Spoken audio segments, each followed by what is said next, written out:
وسلم على نبينا محمد وعلى آله وصحبه أجمعين. قال الله تعالى في كتابه الكريم وهو أصدق القائلين: أعوذ بالله السميع العليم من الشيطان الرجيم وإذ تأذن ربكم لئن شكرتم لأزيدنكم ولئن كفرتم إن عذابي لشديد. وقال أيضا في سورة الإسراء: وما أمروا إلا ليعبدوا الله مخلصين له الدين حنفاء ويقيموا الصلاة ويؤتوا الزكاة وذلك دين القيمة. الآية. صدق الله العلي العظيم.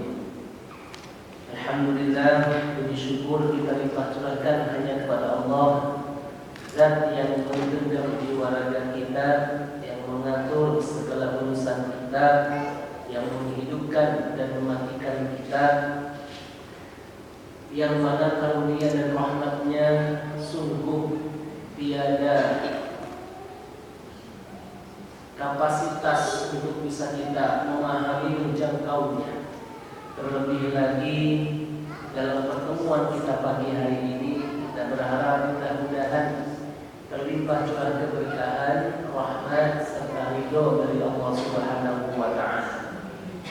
Salawat dan mutiara salam kita berharap senantiasa tersampaikan kepada uswah hasanah kita semua, baginda Nabi besar Muhammad sallallahu alaihi wasallam, manusia mulia yang kita jadikan sebagai sandaran dan tolak ukur ketika kita ingin memiliki panutan sejati, idola hakiki dan figur yang sempurna akhlak maupun pribadi.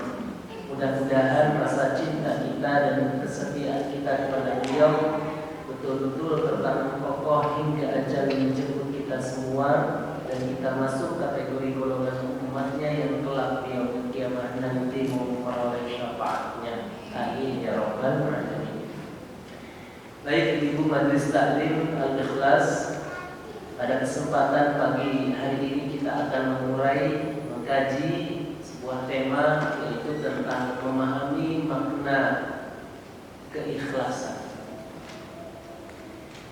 Jadi kalau kita renungkan, kita itu ketika pengen amal kita diterima, itu ya gak sia-sia, karena kan motivasi hidup kita bukan hanya di dunia semata, tapi kita tuh ada orientasi bagaimana ada nilai kebaikan sampai di akhirat nanti. Inilah yang menjadi perbedaan antara muslim dengan yang non-muslim. Kalau kita selaku muslim yakin kita itu akan ada kehidupan setelah kehidupan di dunia yang sementara ini. Tapi orang yang mereka tidak yakin dengan adanya kehidupan setelah alam ini, maka fokusnya adalah untuk mengejar dunia semata. Jadi suksesnya, kejayaannya, bahagianya, orientasinya hanya dunia. Sedangkan kita berbeda. Kita ingin hidup kita di dunia selamat dan di akhirat juga selamat. Yang dalam sebuah doa kita meminta kepada Allah, dalam doa sapu jagat itu ada Rabbana atina fid dunya hasanah wa fil akhirati hasanah wa qina adzabannar.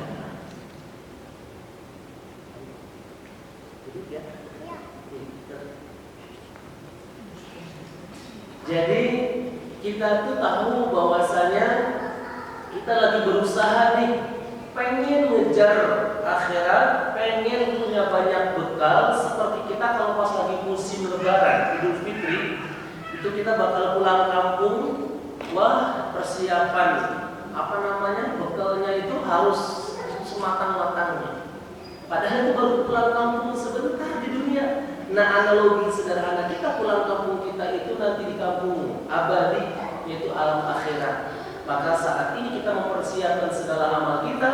Nah, salah satu poin penting dalam menyiapkan agar amal ibadah kita diterima itu kan syaratnya ada 3 ya. Sudah tahu? syarat agar amal ibadah perbuatan kita diterima oleh Allah itu syaratnya ada 3. Semuanya. 1, iman. 2, ikhlas. 3, ittiba'ur rasul. Itu syaratnya. Nah, salah satu dari antara 3 yang tadi kita sebutkan, ini yang akan kita bahas dan kita urai untuk lebih kita memahami apa sih makna daripada keikhlasan. Iman, alhamdulillah kita punya. Entah, mohon maaf ini ya, di sini semuanya ada yang mu'alaf. Insya Allah tidak ada ya, maksudnya berarti dari lahir. Berarti ini Islamnya antara Islam keturunan, Islam tulen wariskan. Islam tulen, Islam ikut-ikutan, atau Islam apa nih? Karena beda kualitasnya. Kalau yang mu'alaf itu betul-betul dia dapat hidayah. Beda dengan kita. Mereka itu ketika di pertengahan jalan tiba-tiba dapat hidayah, masya Allah. Makanya gugur semua dosa-dosa yang lalu yang diperbuat seperti bayi yang baru lahir.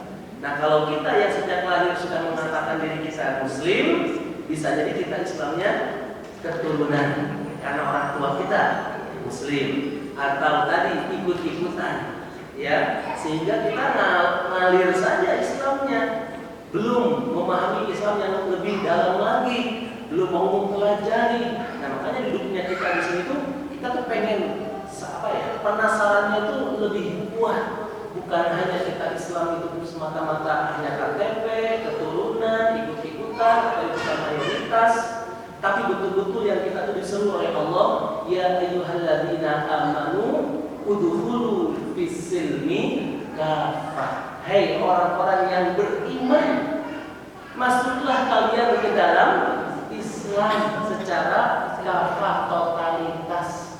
Padahal ini ayatnya yang disuruh orang-orang yang beriman loh. Disuruh masuk ke dalam Islam secara totalitas, keseluruhan, jangan setengah-setengah. Nah, maka ketika tahu bahwasanya syarat diterimanya amal adalah iman, alhamdulillah kita sudah punya. Walaupun iman kita berbeda-beda. Ya. Yang kedua, ikhlas syarat diterima, dan yang ketiga, ittiba'ur rasul, ngikutin Nabi. Contohin Nabi, ittiba'ur rasul itu. Nabi sholatnya gimana, kita pelajari. Nabi cara makannya, cara mandinya, cara istirahat, cara tidur, wah itu semuanya ada. Cara menjalin hubungan keluarga rumah tangga, bertetangga bagaimana, cara berkomunikasi, itu semuanya ada hikmah di balik keagungan akhlak mulia dari Rasulullah Sallallahu Alaihi Wasallam. Nah, yang kita bahas yang tengah yaitu tentang ikhlas. Menurut Imam Al-Ghazali rahimahullah, ikhlas itu adalah melakukan amal kebaikan dengan tujuan semata-mata karena Allah. Nah, ini menurut Imam Al-Ghazali. Beliau berpendapat ikhlas itu melakukan kebaikan apapun namanya, sekecil apapun, semata-mata hanya karena Allah. Yang kedua pendapat dari Imam Al-Qushairi. Kalau tadi Al-Ghazali, sekarang Al-Qushairi. Ikhlas itu adalah bermaksud menjadikan Allah satu-satunya sesembahan. Jadi bermaksud menjadikan Allah satu-satunya sesembahan, harapan, sandaran, nggak ada yang lain. Itu Imam Al-Qushairi. Sebagaimana tadi kita kutip di firman Allah Subhanahu wa taala surat Al-Bayyinah ayat kelima. Allah tekankan innalladzina amanu. Mohon maaf. Surat Al-Bayyinah ini wa ma umiru illa liya'budullaha mukhlishina lahu-d-din hunafa'a wa yuqimus salata wa yutuz zakata wa dzalika dinul qayyim. Mereka itu tidak diperintah kecuali untuk menyembah Allah dengan memurnikan keikhlasan. Masyaallah. Jadi ketika kita memahami ikhlas itu tidak sebatas dengan kata-kata kita. Ya, Al-Baqarah surah ke-98 ayat ke-5. Wa ma umiru illa liya'budullaha mukhlishina lahu. Jadi di ayat ini Allah tuh ingin mengingatkan, menekankan tentang ketaatan kita murni, tanpa ada tendensi, tanpa ada tujuan kepada selain daripada Allah Subhanahu wa Ta'ala. Maka ini penting buat kita renungkan, terutama kita dalam mengarungi kehidupan di dunia yang singkat dan sementara ini. Dan ternyata ikhlas itu punya ciri-ciri. Nah, ini nanti kita mulai dengan tanya jawab ya, persiapkan. Kita poin-poinnya dulu saja. Ciri-ciri ikhlas itu yang pertama, tidak suka dipuji. Jadi orang ikhlas itu tidak suka pujian. Dia itu gimana caranya untuk mencari cara agar orang lain itu tidak memujinya. Tapi kita dianjurkan untuk mudah dalam memuji agar kita terhindar dari penyakit dengki. Nih, di satu sisi kita ini harus punya motivasi mudah dalam memuji orang. Harus agar terhindar dari penyakit dengki. Tapi di satu sisi kita juga boleh mengharapkan pujian. Jadi gimana caranya kita kalau misalkan dipuji sama orang, alihkan pembicaraan. Jangan sampai dia melanjutkan. Ada seorang ulama di Arab itu ketika dipuji oleh seseorang muridnya marah. Uskut kan, diam kamu, sudah cukup. Padahal dipuji-puji di depan umum, nggak suka. Sehingga melihat pujian itu sesuatu hal yang merusak. Padahal mayoritas di antara kita kalau dipuji itu gimana rasanya? Halo? Rasanya kayak terbang ya? Wah iya, hidungnya. Ya iya kebangkok pisau ya. Hidungnya kebangkok, rasanya tuh melayang gitu naik. Kan itu standar kebanyakan manusia. Karena memang pujian itu membuat hati kita itu tidak terkontrol. Padahal tidak layak kita itu dapat pujian. Dalam sebuah kalimat thayyibah, kita itu sering melafalkan kalimat segala puji hanya bagi Allah. Yang dalam bahasa apa? Alhamdulillah. Segala puji hanya bagi Allah. Jadi nggak ada pujian, nggak ada pujian yang bisa kita sematkan kepada siapapun kecuali hanya bagi Allah. Nah maka dari itu ciri orang yang ikhlas, dia itu tidak suka dengan pujian, tidak mau dipuji. Kalau bisa dikritik nggak apa-apa yang membangun. Kalau ada yang memuji secukupnya saja langsung di stop, udah cukup. Alihkan pembicaraan. Maka kalau kita masih senang dengan pujian, itu mampu menggugurkan keikhlasan kita dalam amal-amal perbuatan apapun. Yang kedua, ciri ikhlas itu adalah tidak berambisi atau tidak punya tendensi.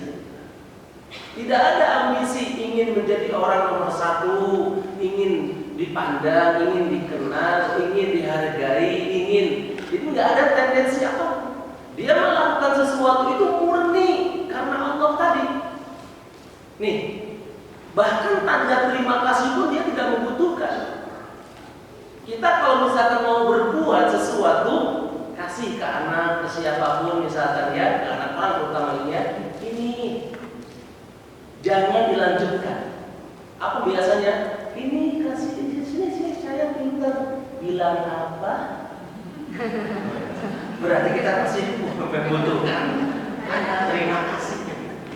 Ini loh kan misalkan kalau buat mendidik gimana? Urusan mendidik itu urusan orang tuanya anak itu, paham? Kalau mendidik itu beda waktu, beda timing. Ini ketika kita berbuat sesuatu, kita kan punya sesuatu misalkan ada permen lah atau apalah, anak siapa ini pintar, sini sayang, ini saya terima ya, udah kasih aja. Kalaupun dia nggak bilang makasih, udah nggak usah, ya. Nah, itu contoh kecil. Tapi kebanyakan sekarang pujiannya berat. Orang bantu ngasih sumbangan, ngasih sembako, pengennya dilihat. Ini dari saya ya. Lihat wajah saya. Kan gitu. Itu ujian keikhlasan. Jadi orang yang ikhlas itu tidak punya ambisi, tidak ada tendensi mau apa, hanya murni karena Allah. Sholat sama ibadah kepada Allah, ikhlas karena Allah, murnikan keikhlasan kita dalam posisi ibadah. Tapi ujiannya banyak orang.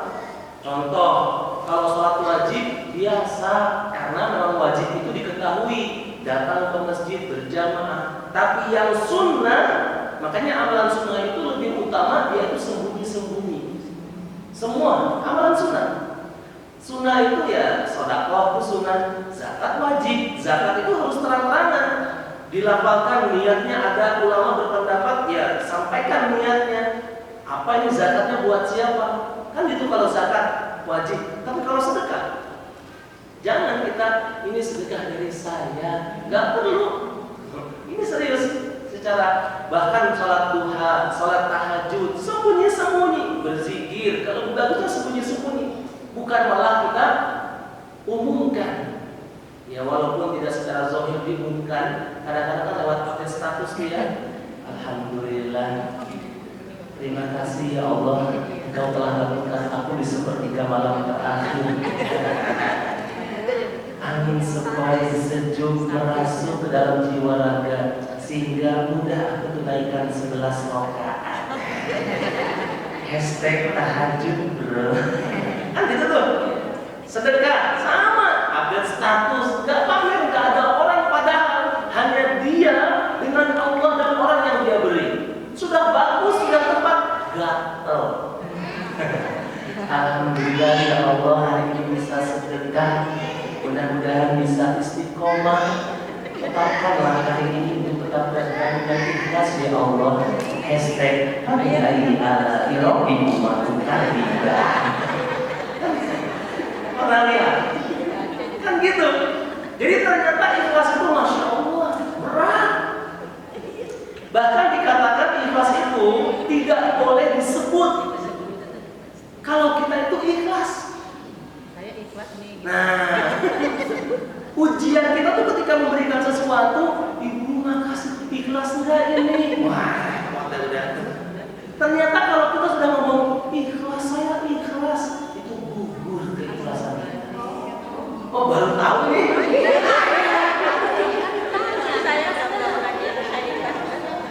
Jadi ternyata ya, Bu coba lihat. Jadi kita itu kalau mengaku diri kita itu berbuat baik, itu menggugurkan kebaikan kita. Contoh sabar. Sabar itu kan urusan kita dengan Allah. Tapi ketika kita ngaku kalau kita sabar, gugur kesabarannya. Pernah kita bahas belum tentang sabar di sini? Belum. Ya nanti insya Allah. Ya. Jadi kayak gini, orang tuh sabar. Saya tuh sudah selama ini saya sabar. Nah berarti nggak sabar. Sudah habis kesabaran saya. Nah berarti kan nggak sabar. Saya tuh sudah sabar. Berarti nggak sabar. Ya, gitu. Untung saya sabar selama ini. Nah, berarti udah nggak sabar. Bilang sama ikhlas pun. Jadi nggak usah disebut-sebut. Makanya mohon maaf kalau kita pernah baca sejarah, contoh misalkan para sahabat, Wali Songo lah ya, atau yang dapat karomah dulu. Itu nolongin orang tuh dia itu harus nyamar dulu jadi siapa orang. Biar nggak diketahui kalau itu dari kita. Masya Allah. Nggak ada tendensi, nggak ada tujuan, nggak ada ambisi. Maka orang kalau sudah kelihatan dia itu pengen punya tujuan tertentu, pengen yang jadi terlihat atau dikatakan dermawan di kampungnya, berarti sudah keikhlasannya. Yang ketiga, ciri ikhlas dikatakan orang yang ikhlas itu senang mendengarkan nasihat. Masya Allah. Jauh dari kata dia tuh pengennya didengerin aja. Ternyata penting. Ciri orang yang ikhlas itu dikatakan dia itu mendengarkan nasihat. Ada pepatah mengatakan, pepatah Arab mengatakan, khudil hikmata walau min jawfil bahaim. Ambillah hikmah pelajaran walaupun itu keluar dari mulut binatang. Masya Allah. Apa maksudnya? Contoh, kita lagi jalan, Ya, misalkan lagi jalan di satu jalan, tiba-tiba di belakang kita tuh ada anjing menggonggong. Terus, kemudian kita berhenti dan nengok ke belakang, melihat anjing itu menggonggong. Ternyata di depan kita ada pohon runtuh. Untung kita berhenti karena mendengarkan gonggongan anjing. Saya lihat di sebuah konten video, tapi di luar negeri ini, nggak tahu betul atau hanya konten semata, saya nggak tahu. Cuman ada orang lagi nyetir kendaraan, gitu ya. Kemudian di depannya itu ada seekor rusa. Ada seekor rusa diam, otomatis kendaraan itu berhenti. Si pengendara ini, supir ini klakson terus, rusa ini diam saja. Ternyata ketika itu rusanya ngasih tahu seolah ngomong, ngedeketin aja, dibuka jendelanya. Gak lama, beberapa detik kemudian di depannya itu beberapa puluh meter itu ada runtuhan tanah longsor. Masya Allah. Seolah-olah binatang ini ngasih tahu. Gak kebayangkan. Jadi hikmah daripada mendengarkan nasihat, orang yang ikhlas itu ternyata dia itu mampu mendengarkan nasihat siapapun, didengarkan walaupun itu keluar dari mulut binatang sekalipun. Dan orang yang tidak ikhlas, dia itu nggak senang dinasehati. Dia nggak mau, dia sudah, saya sudah tahu sebenarnya, saya sudah paham, padahal belum dijelaskan. Yang keempat, ciri orang yang ikhlas menganggap sama antara pujian dan hinaan. Ini ciri orang yang ikhlas. Sama antara pujian dengan hinaan. Sehingga kesimpulannya orang yang ikhlas itu dipuji, dia tidak terbang, dicaci, tidak tumbang. Nah itu. Jadi sama.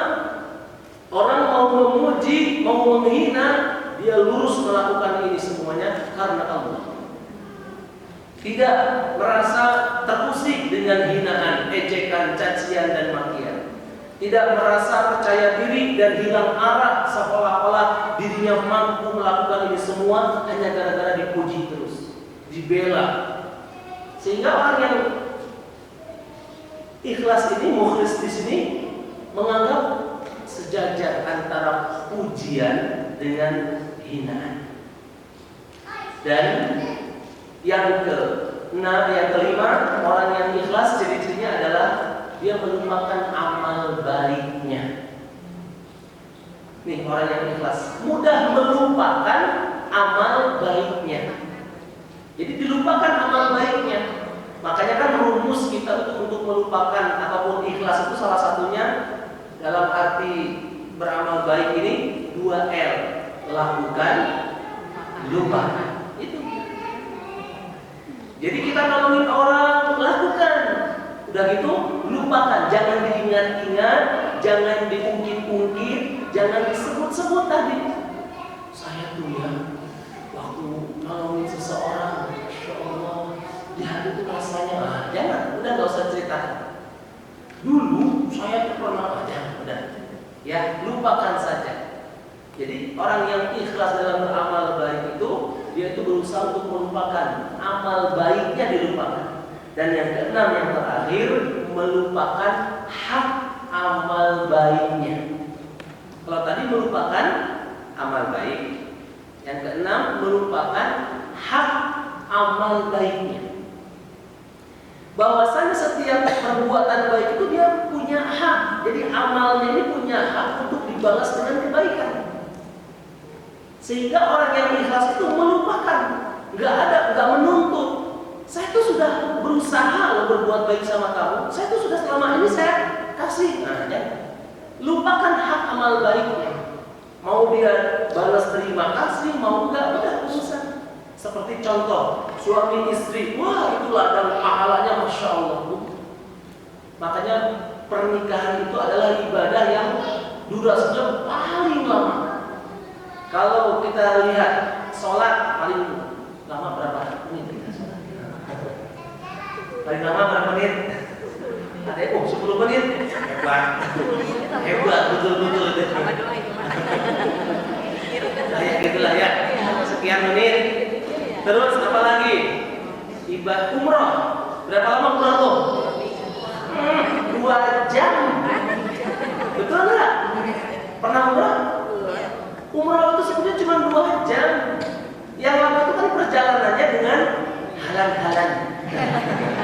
Iya kan? 9 hari Ustaz. 9 hari itu kan perjalanannya. Mulai umrohnya itu kan mulai mikot. Nah, ngambil mikot sampai tahallul itu yang disebut umroh. Jadi kalau selain itu destinasi ke kebun kurma itu bukan umroh. Apalagi ke Masjid Kuba itu bukan umroh. Ya kan? Umrohnya itu hanya 2 jam paling cepat kalau kita ngambil mikotnya di masjid yang paling dekat itu di Masjid Aisyah. Nah, ya yang paling dekat yang paling jauh itu di Bir Ali yang paling jauh. Maka dari Madinah ngambil mikot di Bir Ali itu yang paling jauh. Kalau yang paling dekat itu di Masjid Aisyah. Nanti dari Masjid Aisyah itu naik taksi atau kendaraan pribadi gitu ya, naik ke Masjidil Haram, tawaf, sa'i, tahallul, selesai. 2 jam. Haji berapa lama? Halo? Haji itu berapa lama ayo? 5 hari. Haji itu mulai dari tanggal 9 dimulainya. Kalau 40 hari, ya itu pasti persiapan. Iya kan? Mulainya haji itu pas wukuf di Arafah. Dari wukuf di Arafah, kemudian tanggal 10, 11 ya, ke Musdalifah, ke Mina, terus sampai Jamarat, Jumrah Ula, Wusta, Aqabah, sampai hari ke berapa itu? Tanggal ke-13, 9, 10, 11, 12, 13, 5 hari haji. Tapi nikah, Masya Allah, mulai dari ijab qabul ketika dikatakan sah oleh 2 saksi, selama durasi itu ibadah isinya. Bahkan bohongnya suami istri ibadah. Iya serius. Salah zon laisa kadzab. Ini beneran ini. Ada 3 perkara yang tidak termasuk bohong dalam Islam. Jadi bohongnya ini justru malah berpahala. Masya Allah. 1, dikatakan bohongnya ketika kita melindungi nyawa orang yang terancam. Ada preman, ada seseorang nyari orang lain ke kita. Kita tanya mau ngapain? Mau saya bunuh tuh orang dan sebagainya. Wah, nyawa terancam. Maka kita harus bohong. Bohongnya kita berpahala. Kalau kita jujur malah dosa. Mereka kata, wah dia udah pindah. Kemarin rumahnya itu tuh, padahal yang benar sini itu tuh rumahnya. Yang ada tulisan di kontrakan. Itu tuh, iya yang benar, iya beneran. Wah udah pindah, gitu. Kita melindungi, malah kita dosa kalau ngapain membunuh itu. Lurus aja, dosa. Yang kedua, orang yang berusaha menengahi orang yang lagi berselisih. Jadi kita punya tetangga lagi diem-dieman nih. Nah kita pandai cerita atau suka hari-harinya ngomong banyak keluar kata-kata. Itu kesempatan tengahi mereka. Jadi mengurai perselisihan di antara kedua belah pihak dan kita berbohong. Pertama, hari ini kita datang silaturahim ke rumah si A. Assalamualaikum A. Waalaikumsalam. Sini duduk mampir sini udah. Sholat kalau tidur, terus masuk pembicaraan. Mohon maaf, gimana kabarnya si B? Langsung dia mulai. Jangan ngomong gitu. Saya nggak suka. Dia penantang saya dan sebagainya. Astagfirullah, masa sih? Iya, dia tuh sampai ini. Ya Allah. Belum lama 2 hari yang lalu saya ketemu, padahal enggak. Katanya dia pengen balikan, dia tuh minta maaf, dia minta yang benar. Baru kemarin sampai saya ketemu, enggak. Ternyata dia pengen gini. Ya kalau memang dia mau, oke saya itu enggak masalah sih. Gitu kan ya. Udah gitu kita besoknya ke si A atau sorenya ke si B. Assalamualaikum B, gimana kabarnya? Sebagai ngobrol. Terus gimana si A? Nah kita istri dan istri kepada suaminya untuk menjaga keutuhan rumah tangga agar tidak terjadi perang dunia ketiga. Maksudnya, paham maksudnya? Jadi berbohongnya itu justru malah seperti contoh Nabi. Nabi itu memang nggak bohong secara zahir. Nabi ketika disuguhi minuman, masya Allah, oleh istrinya, ini romantismenya Nabi dengan istri-istrinya. Lihat, Nabi itu kalau misalkan disuguhi minuman, itu hampir jarang, dikatakan hampir jarang dihabiskan semuanya. Masya Allah. Kenapa? Karena istrinya selalu nungguin bekas suaminya. Masya Allah. Beda dengan yang kita ya. Bekas suami buang. Ini serius. Sampai pernah satu momentum Nabi itu kecapean gitu ya, haus. Aisyah tuh bikinin apa, kalau kita kan mungkin teh gitu ya. Tapi salah, bukan pakai gula, malah pakai garam. Waktu dirasain, Aisyah tuh udah nungguin di situ. Dicicipin, wah rasanya beda gitu ya. Langsung dihabisin semuanya. Ya, kenapa dihabisin? Kok nggak biasanya? Nabi langsung mengatakan, tadi saya tuh kehausan. Tadi habis pulang nggak kayak gitulah ya. Ya cobalah bikin lagi aja. Ya nggak biasa kayak gini. Karena Aisyah tuh nungguin, karena setiap istrinya, bukan hanya Aisyah. Nabi itu kalau misalkan minum, lihat ya, minumnya misalkan di sini nih ya, mulut Nabi itu di sini. Minumnya istrinya pun pasti sama di sini. Masya Allah. Halo? Kenapa? Kenapa mau ini? Bayangin kan? Ini lakukan, itu sunnah. Saya demi Allah, saya itu ketika mau ngisi pengajian tabligh akbar di Jogja, itu ngumpul dulu sama pejabat-pejabat wilayah lah. Salah satunya itu, kalau saya ada Pak Dukuh namanya. Pak Dukuh sama Bu Dukuh ada di situ, ngobrol lah kita.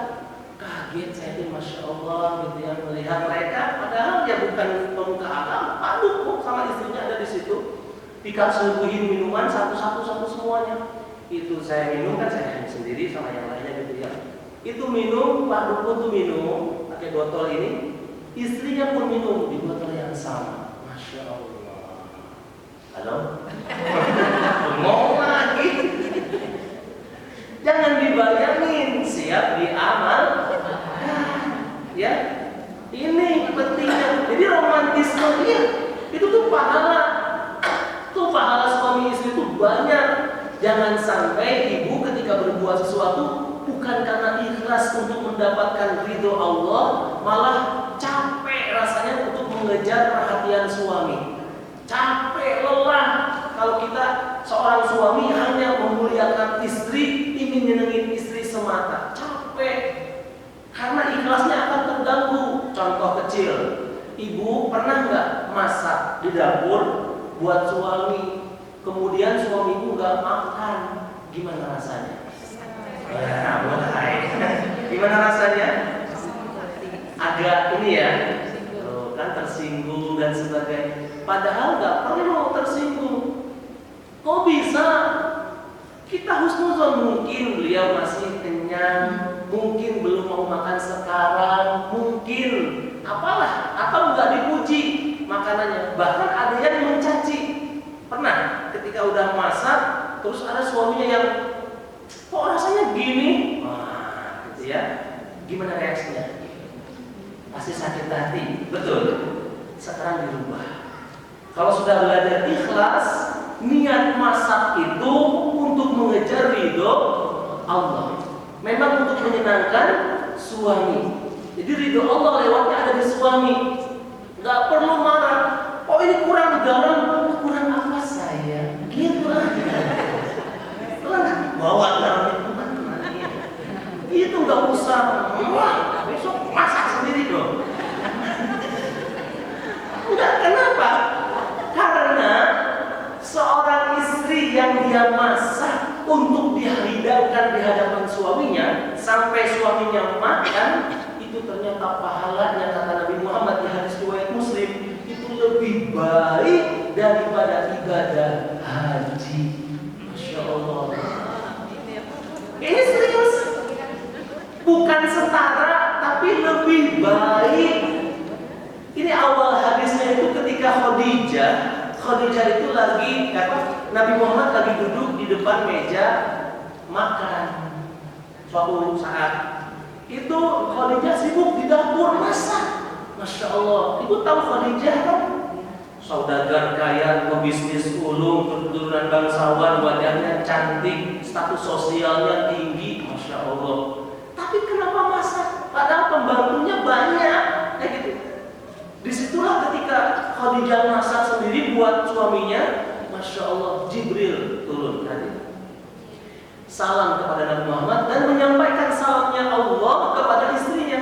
Ya Rasulullah, sampaikan salamnya Allah untuk istrimu Khadijah. Nabi sumringah, Masya Allah, ada apa dengan istri saya sampai Allah nitipkan salam untuknya?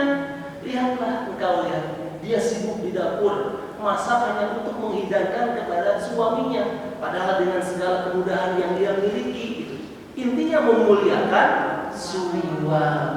Makanya keluarlah hadis tadi yang tentang siapa istri yang masak untuk suaminya itu pahalanya lebih besar daripada ibadah haji.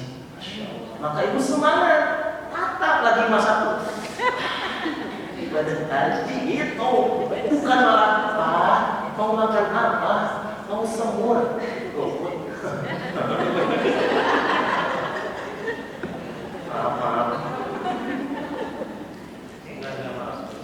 Jadi ya boleh, ya. Cuman kan pahalanya jadi beda, gitu ya.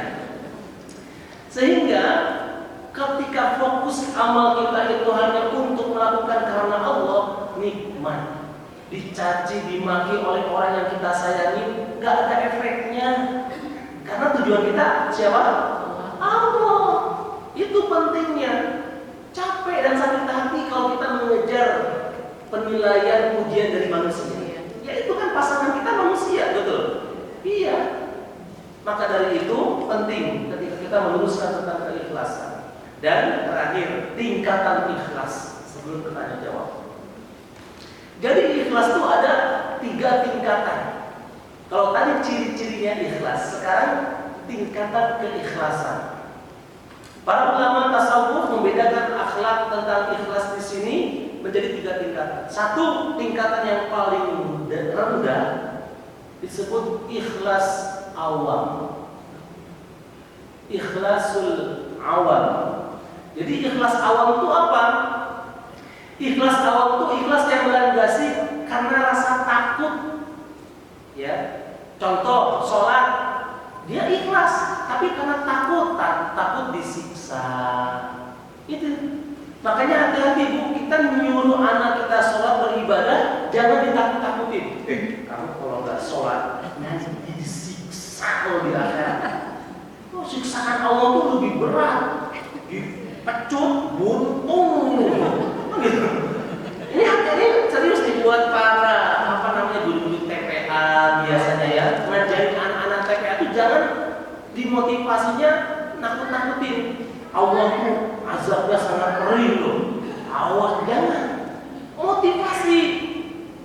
Bahkan kalau bisa kita itu memberikan tentang kemuliaan Allah lebih besar. Allah tuh sayang. Nah kayak gitu. Kasih sayang itu lebih besar daripada azabnya. Karena memang ayat-ayat azab di Al-Quran ada, ayat-ayat tentang kasih sayang pun banyak, lebih banyak yang kasih sayang. Kayak gitu. Makanya saya mengatakan boleh Bu ketika ngajarin anak kita nih sedikit mungkin kenalin Allah dulu. Banyak orang tua zaman sekarang itu merasa nyesel mendidik anak-anaknya. Mohon maaf. Kenapa? Mungkin mereka lebih fokus kepada teknis, hukum. Jadi kayak sempit ilmunya, sempit pengetahuannya. Pokoknya sholat aja. Dia tidak tahu sholat itu buat siapa. Tanamkan rasa cinta dulu sama Allah. Harus lebih utama mencintai Allah dibandingkan mencintai kepada kita sama orang tuanya. Ini penting. Jadi mereka itu lebih mencintai Allah sehingga sholatnya itu paham mereka itu buat Allah. Dari kecil misalkan dari pas lagi balita itu, adik, yuk makan. Kita kan kebanyakan, pesawat. Coba dirubah. Adik, kalau nggak mau makan nanti sedih loh Allah. Allah kan suka sama anak kecil yang rajin makan. Nah, ini pakai sayur. Nanti anak kita kalau nanya, Ma, Apa jawaban kita? Bingung lah. Jawab sesuai imajinasinya. Allah suka sayur. Allah makan sayur. Allah makan sayur. Gak apa. Imajinasinya belum nyampe. Gimana caranya dia itu senang, tahu, dekat dengan Allah. Allah apa saja Allah terus sampai kenal, seolah-olah Allah itu bagian daripada hidupnya. Pun demikian cinta kepada Rasulullah, sama harus lebih unggul cintanya anak kita kepada Rasulullah dibandingkan kepada kita selaku orang tuanya. Sama kita juga lebih mencintai Nabi dibandingkan mencintai anak-anak kita, mencintai orang tua kita. Ini sabda Rasulullah SAW. La yu'minu ahadukum hatta akuna ahabba ilaihi min walidihi wa waladihi wan nasi ajma'in. Tidak sempurna keimanan kalian. Ini bahasa saya. Kalau bahasa secara letterletnya, tekstualnya, la yu'minu, tidak beriman langsung. Tidak beriman kalian sampai-sampai aku, kata Nabi, lebih kalian cinta dibandingkan cinta kalian kepada kedua orang tua kalian, anak-anak kalian, bahkan seluruh manusia. Maka otomatis kita tuh mencintai Nabi Muhammad harus lebih unggul gitu, lebih, karena nomor satu Allah, nomor dua Nabi Muhammad. Ini bahkan kecintaan Nabi kepada kita selaku umatnya, masya Allah, tiada banding dan tiada tanding. Nabi ketika dibangkitkan, nih bukti cinta Nabi itu satu, ketika Nabi waktu itu kurban, berkurban, itu Nabi ngambil satu ekor kurban, beliau niatkan Allahumma taqabbal min Muhammad wa ali Muhammad. Ya Allah, terimalah kurban ini satu ekor kambing dari Muhammad dan keluarga Muhammad, keluarganya disebut. Dan satu ekor kambing lagi beliau ambil Allahumma taqabbal min ummati Muhammad. Saking cinta beliau khawatir di antara kita ini nggak ada yang mampu berkurban, sampai beliau mewakili. Yang kedua, ketika Nabi ajalnya dicabut, mau dicabut itu mau pas proses, Nabi memohon kepada Jibril, ya Jibril, sampaikan kepada Allah, karena merasa sakit itu proses sakaratul maut. Minta agar bagaimana rasa sakit sakaratul maut untuk umatku, aku saja yang nanggung. Masya Allah, ternyata itulah doa Nabi yang Allah tolak. Kenapa? Untuk biar mereka umatmu merasakan rasa sakit sakaratul maut. Makanya Nabi kita mengajarkan doa Allahumma hawwin alaina fi sakaratil maut. Jangan tinggal doa. Dan yang ketiga, bukti cinta Nabi kepada kita umatnya, ketika Nabi itu nanti dibangkitkan di yaumil ba'ats, hari dibangkitkan. Itu beliaulah manusia pertama dibangkitkan, dan beliau itu langsung melihat, mencari mana umatku, aina umatku. Umatnya yang duluan beliau cari, bukan mana anakku, mana istri-istriku, tidak. Beliau mencari kita selaku umatnya. Makanya cinta kita harus kita buktikan lebih utama kepada Nabi Muhammad dibandingkan kepada orang tua, pasangan, anak dan istri. Ini kan musim Maulid kemarin sering saya katakan di jamaah, Bapak Ibu semuanya cinta Nabi tidak? Jawabannya gimana?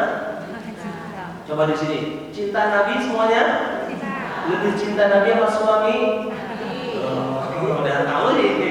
Ya, kebanyakan masih ragu. Harus lebih dulu mencintai Nabi. Nah, jadi ikhlas awal itu karena takut. Coba arahkan ketika kita memahami segala sesuatu, jangan sampai kita pengen dihormati, pengen diturutin perintah kita karena ditakuti. Nah, anak kita didiklah mengenal Allah lebih dulu, agar dia itu sholatnya bukan karena takut dengan azab Allah, tapi karena cinta kepada Allah. Karena dia melakukan puasa Ramadan cinta kepada Allah, bukan karena takut azab nanti, bukan karena dosa yang dia takuti. Ini kita arahkan. Yang kedua, level the middle, ya, yang pertengahan, ikhlas disebut dengan ikhlas khawas. Khawas tulisannya K-H-A-W-A-S. Khawas baca. Apa ini ikhlas khawas itu? Ikhlas yang punya motivasi untuk memperoleh pahala tujuannya. Nah, dapatnya tuh pengennya tuh pahala, balasan, terima kasih, penghargaan, pahala. Jadi dia bersedekah tuh fokusnya alhamdulillah, wah pahala saya banyak nih. Jadi ngejarnya pahala. Datang ke mana majelis taklim kayak gini, kok ngejar pahala, biar dapat pahala.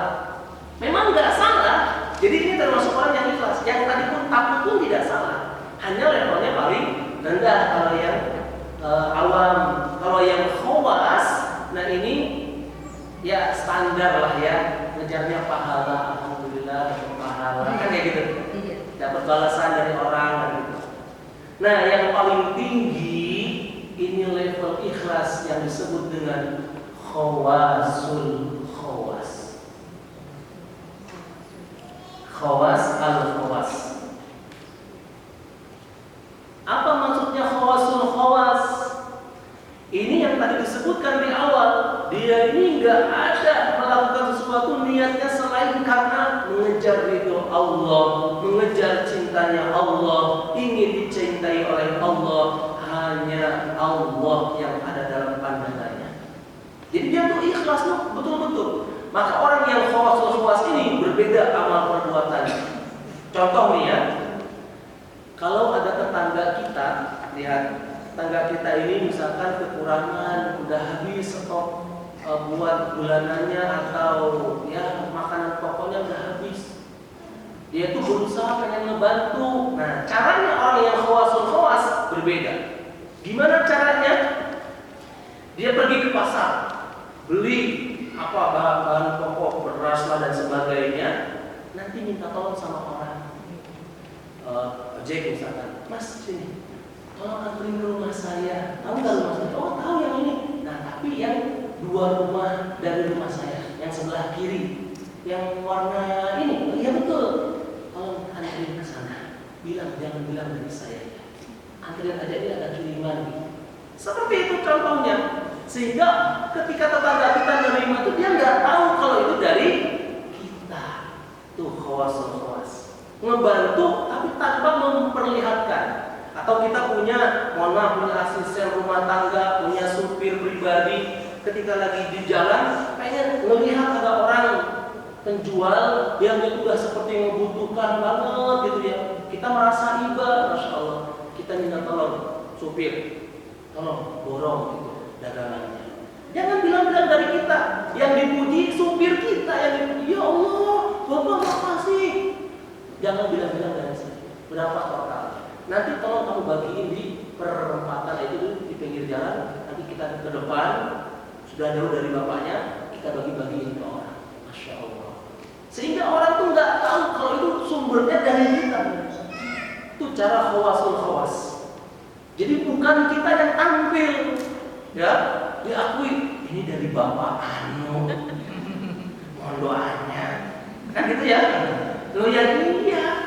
Nah ini jarang orang yang kayak gini, walaupun ada ya, kayaknya orangnya ada di sini. Jadi gitu, sehingga orang yang ikhlas itu karena Allah tuh betul-betul murni. Maka kata Imam Al-Ghazali rahimahullah dikatakan halakan nasu kulluhum illa ulama. Setiap manusia itu bakal binasa mati kecuali mereka orang-orang yang berilmu. Wa halakal ulama kulluhum illa al-amilin. Dan orang-orang yang berilmu pun mereka bakal binasa mati kecuali mereka yang beramal dengan ilmunya. Wa halakal amiluna kulluhum illa al-mukhlisin. Dan orang-orang yang beramal ikhlas dengan ilmunya pun bakal binasa mati kecuali mereka yang ikhlas dengan amal-amalnya. Wal mukhlisuna ala khatrin 'azimin. Dan orang-orang yang ikhlas pun harus tetap kuat menjaga nilai-nilai keikhlasannya. Tuh. Makanya ikhlas ini penting buat kita posisikan. Tapi kita harus tahu cara berbuat sesuatu dengan ikhlas, karena ada caranya. Berapa banyak orang yang melakukan sesuatu dengan ikhlas awalnya, karena ujian ikhlas itu bukan hari itu, tapi 5 tahun, 10 tahun, 20 tahun yang akan datang ketika dia cerita menceritakan tentang perbuatan ikhlasnya yang dulu, itu akan gugur. Dia pamerkan, dia umbar, karena orang yang dia selama ini kasih bantuan beasiswa, ketika sudah ini ada perbuatan yang menyinggung perasaannya, disitulah dia akan mengumbar, kamu tuh ya sudah saya kasih, wah hati-hati, disitulah gugur keikhlasannya. Makanya orang yang ikhlas ketika menolongin seseorang, membantu seseorang, dah lakukan, lupakan. Begitu, inilah mulai kita tentang memahami makna ikhlas, dan kita akan lebih gagas lagi dengan sesi tanya jawab. Coba kira-kira apa nih yang bisa kita diskusikan? Satu.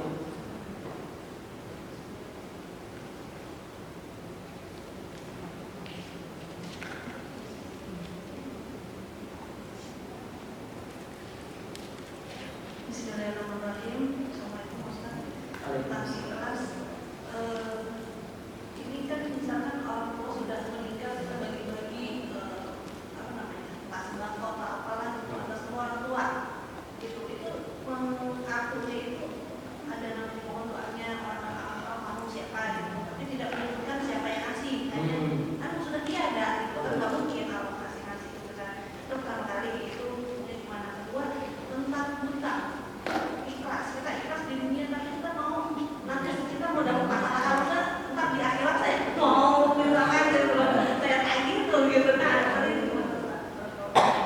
Masya Allah, betul nih ya. Saya respon dulu ya, nanti lupa.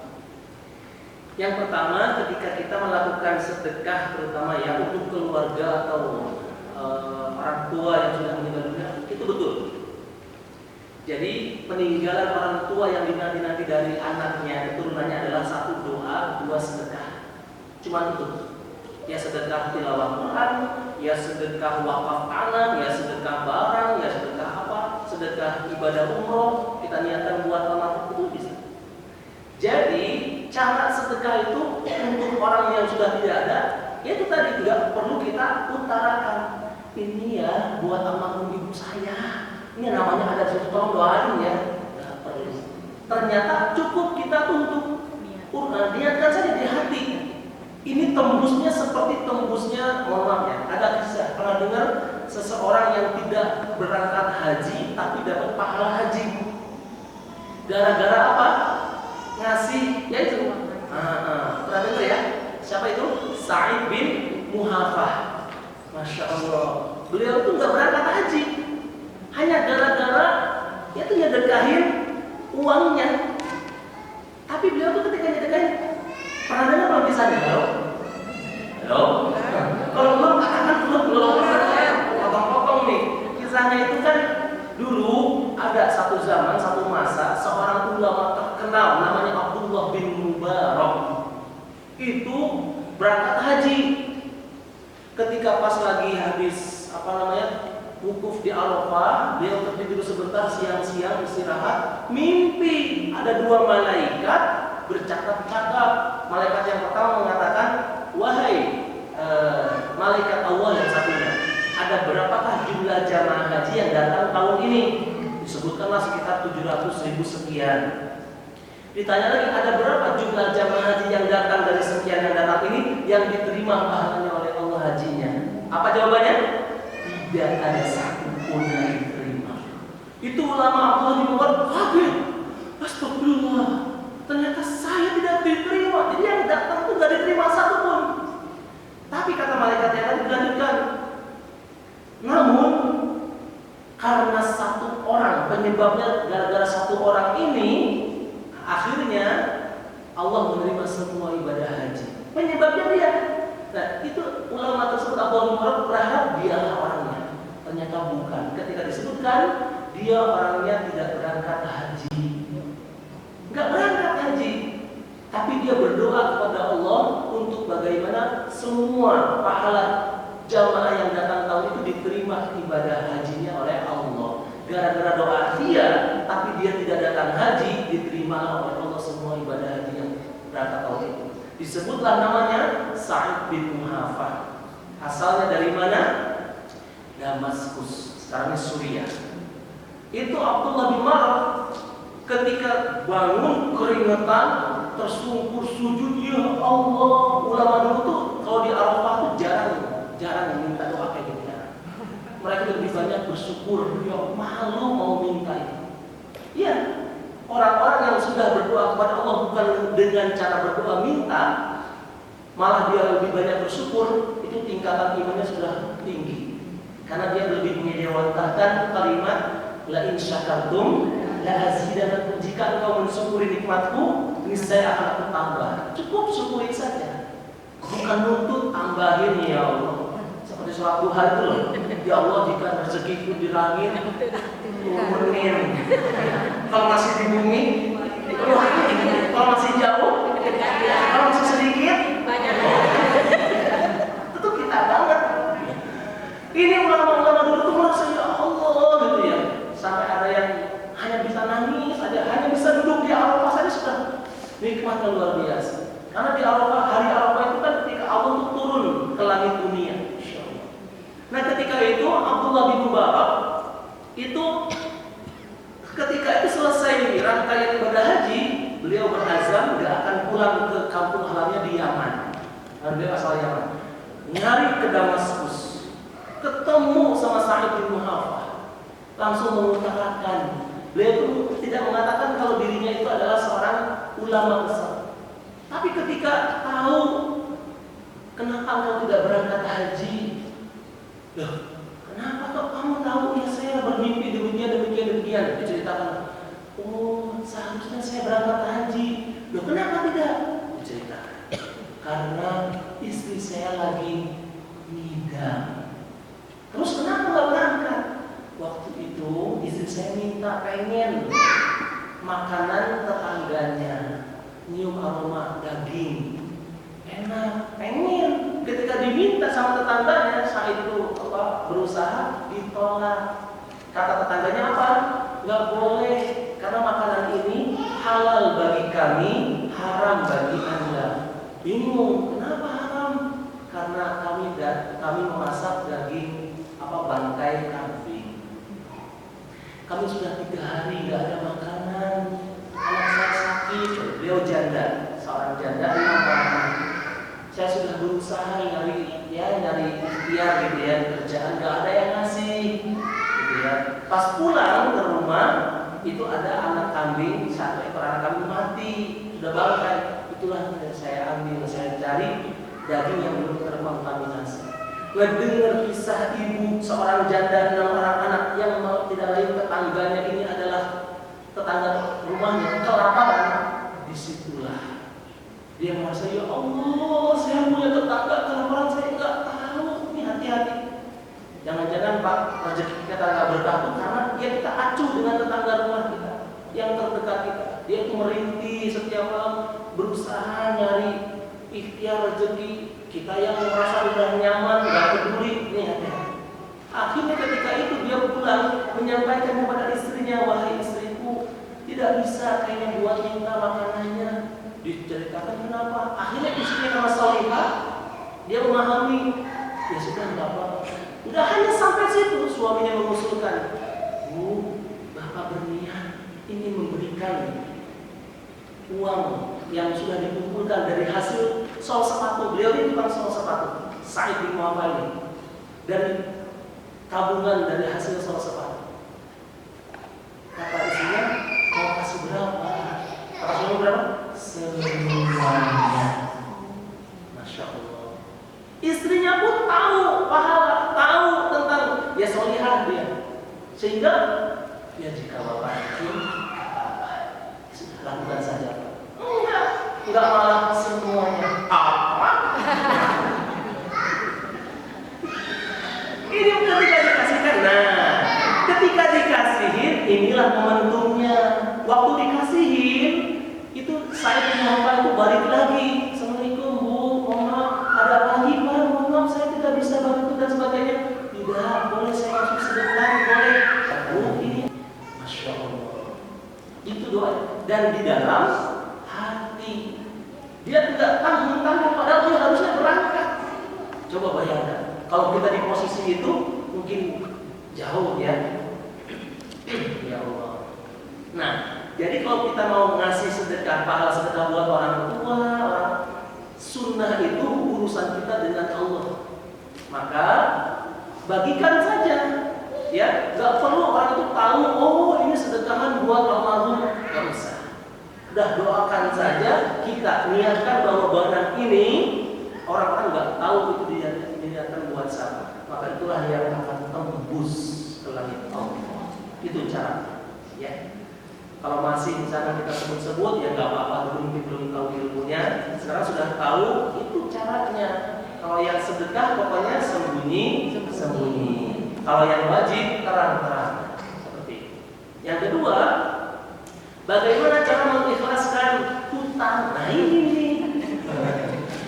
Bu, mohon maaf ini ya. Kalau kita mau hidup aman, nyaman, tentram, ayem, ingat, jangan pernah ngasih hutang. Itu rumusnya. Loh Ustaz? Ya, pokoknya jangan kasih.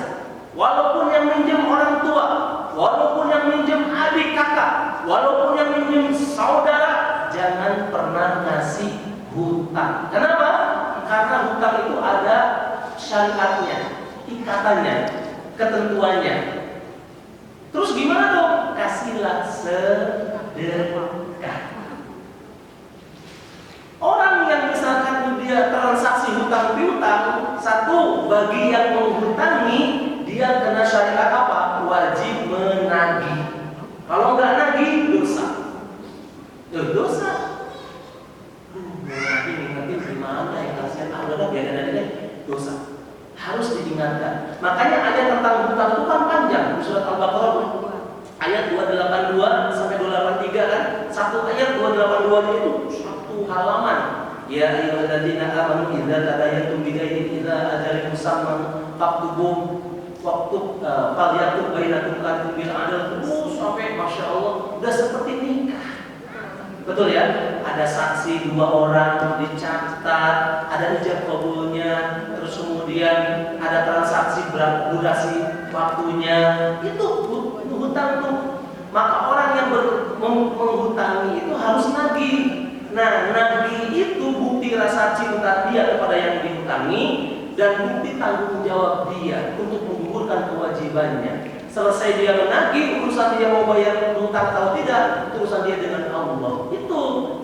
Maka ancamannya bagi yang nggak mau bayar hutang, itu ancamannya berat. Nah, jangan sampai ikhlas kita, ikhlas terpaksa. Kebanyakan orang yang memberikan hutang itu ikhlasnya terpaksa karena sudah kesulitan nagih. Ya udah deh, saya ikhlasin aja. Nah, ikhlasnya terpaksa. Tapi kalau di awal kita sedekah, ikhlasnya di awal. Misalkan ada orang yang pinjam uang, jangan. Mohon maaf, saya nggak bisa. Walaupun kita punya, cuma pinjam ini butuh saya buat bayaran anak.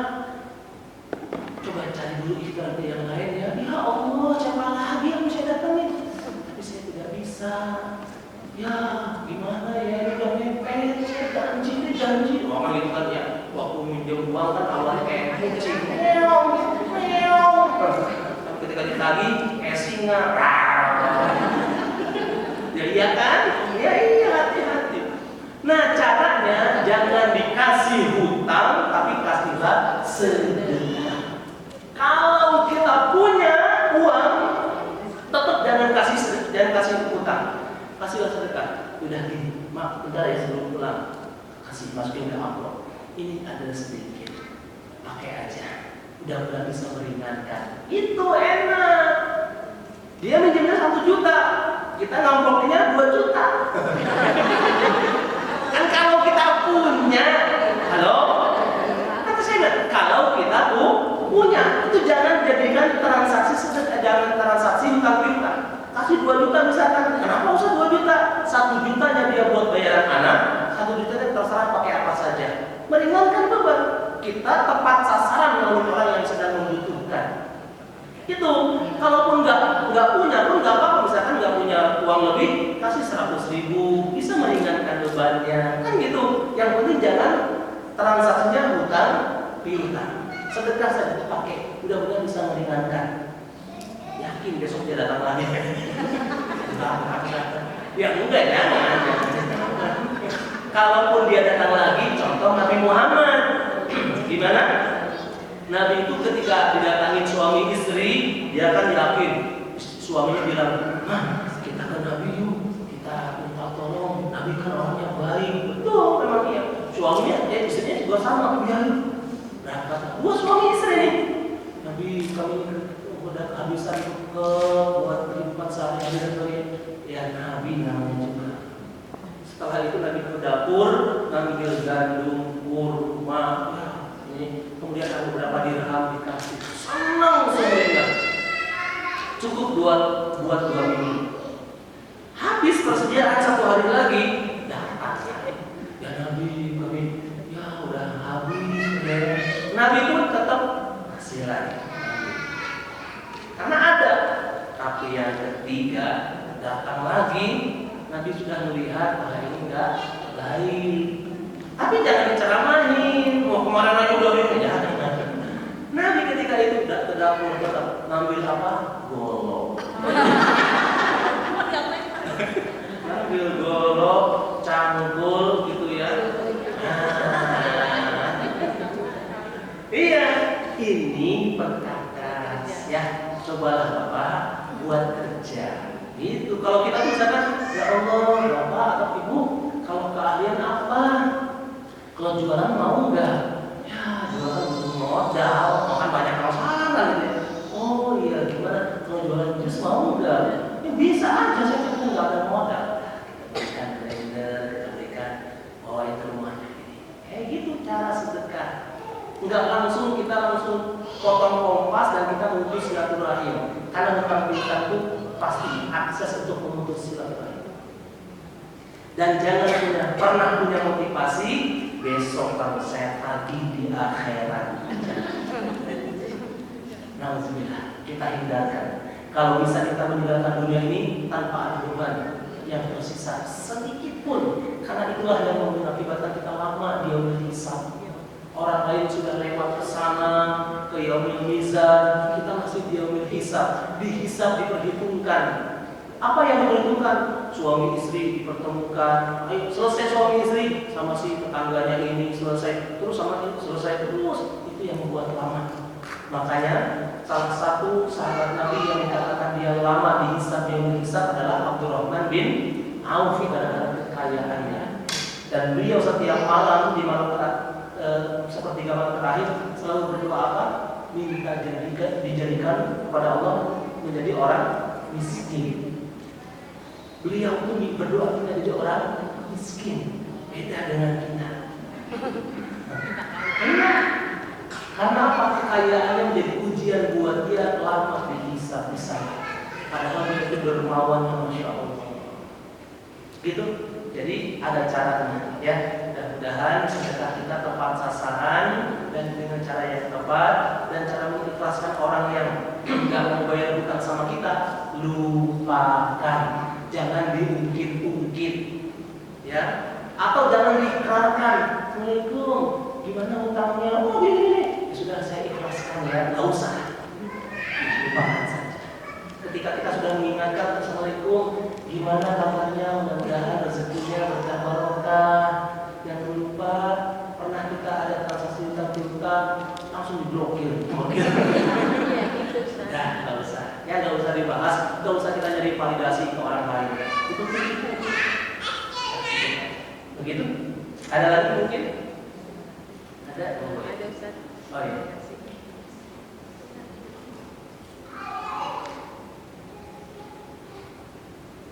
Kami doakan Ustaz semoga sehat walafiat dalam mengajarkan ilmunya kepada jamaah-jamaahnya. Yang saya tanyakan Ustaz ini menyangkut dari majelis taklim yang tersangkut pada diri saya lah itu di sana ya Pak Ustaz ya. Jadi majelis taklim itu selalu yang suka meriah-riahkan gitu lah Ustaz, seperti kemarin waktu acara anak yatim juga kan itu di-share, oh ini ya saya udah kasih ini ya, saya udah kasih ini ya. Saya sempat menyebut juga, saya bilang nggak usah perlu diserahkan karena kita kan udah tahu itu memang mau kita hati-hati dengan si A dengan si B. Nah sebagian ada yang mengatakan dia harus ini karena kan ini uang jamaah. Nah itu bagaimana saya untuk menyikapinya Pak Ustadz untuk menerangkannya? Terima kasih Ustaz. Masya Allah. Ya, antara lembaga dengan personal berbeda ya. Kalau untuk uang lembaga harus ada transparansi. Kalau kita yang beramal soleh, kita sembunyikan. Itu caranya. Misalkan contoh, ada orang pembangunan masjid, takmirnya mengumumkan, silakan Bapak Ibu sekalian, kita akan melakukan renovasi masjid secara besar-besaran. Bagi siapapun yang bisa yang dikasihkan Allah rezeki lebih, silahkan. Insya Allah akan kami sampaikan, mengumumkan secara transparansi. Misalkan bagus ketika ada yang gampang, namanya siapa Pak? Nama A, berapa? 1 juta, tulis. Siapa? Nama B, tulis 3 juta. Nama itu siapa lagi? Bapak C, berapa? 5 juta. Terus siapa? Hamba Allah. Oh, bagus nih. Dari hamba Allah saja. Waduh Pak, ini nanti disampaikan di mana? Tulis berapa? 1 miliar. Masya Allah. Ujiannya ketika diumumkan. Alhamdulillah, perolehan untuk renovasi pembangunan masjid kita, perluasan masjid kita total 2,5 miliar misalkan, dengan rincian sebagai berikut. Nah, ini udah jadi ujian. Dari Bapak A 1 juta rupiah, nggak ada suara. Dari Bapak B 3 juta rupiah, mulai ada suara. Dari Bapak C 5 juta rupiah, mulai naik. Dari hamba Allah 1 miliar rupiah. Siapa ya? Mulai. Itu ketika diumumkan jadi ujian. Padahal sudah betul. Akhirnya orang pada mengiranya, siapa ya? Yang mengaku hamba Allah di pojokan, nyolek sampingnya. Mas, itu hamba Allah saya. Makan gugur. Nah, itulah kunci. Kalau kita mau ikhlas 1 miliar berapa nominalnya, udah sahurkan saja tanpa harus diketahui. Itu caranya. Nah, untuk personal, gimana caranya kita yang sudah tahu ilmunya sembunyikan. Hanya kita dengan Allah yang tahu. Tapi untuk lembaga memang harus diumumkan. Ini dapatnya sekian, ini sekian. Urusan orang tahu kita pelakunya, dah lupakan saja. Itu. Yang penting ya tadi kita jangan menjustifikasi orang, wah ini enggak ikhlas, kamu sebut-sebut. Oh enggak ini, ya sudah mungkin dia belum tahu ilmunya. Itu aja, lebih enak. Begitu. Tadi ada lagi? Oh iya. Silakan dulu. Assalamualaikum Warahmatullahi wabarakatuh. Mau bertanya nih, tadi sudah teruraikan sih semuanya yang masalah utang. Tapi saya masih mau bertanya, saya kan warung ya Pak Ustaz. Nah itu suka ada tersisa-sisa orang bayar tapi ntar ya, tapi kecil itu Pak Ustaz. Yang 1.000, yang 2.000 ntar ya. Nah itu sampai sering gitu Pak Ustaz. Itu kan masalahnya utang itu biar kecil tapi tetap utang ya Pak Ustaz. Nah itu gimana ya Pak Ustaz? Itu apa saya diemin aja Pak, ikhlaskan aja. Tapi kan ikhlas itu masih kita mengatakan dengan seseorangnya ya. Nah itu satu, saya juga apa yang dikatakan Pak Ustaz tadi, seperti saya sering didandanin sama tetangga untuk meminjam uang. Sering banget Pak Ustaz. Jadi saya tanya dia ya Pak Ustaz ya. Itu yang dari nggak banyak sih Pak Ustaz. Dari 500 Nah itu tadi udah diuraikan sama Pak Ustaz, kayak seperti dibilang tolong banget ya, sampai dibilang dari ini orang sering banget Pak Ustaz, sering banget. Jadi dari 50 saya suka kayak gue bagi 2 aja ya, soalnya 25 gitu kan, sudah gitu. Nah dia bilang ya udah deh, itu cuma beli 12 aja. Jadi itu yang orang yang sering datang sama saya Pak Ustaz. Jadi apa ya, kadang-kadang dia janji tapi janjinya lewat.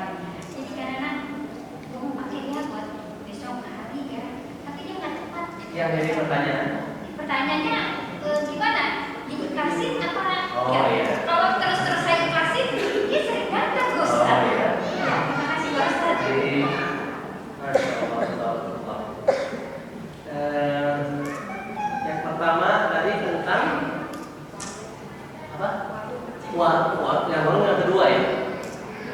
yang hutang ini ya, sisa 10.000 gitu ya.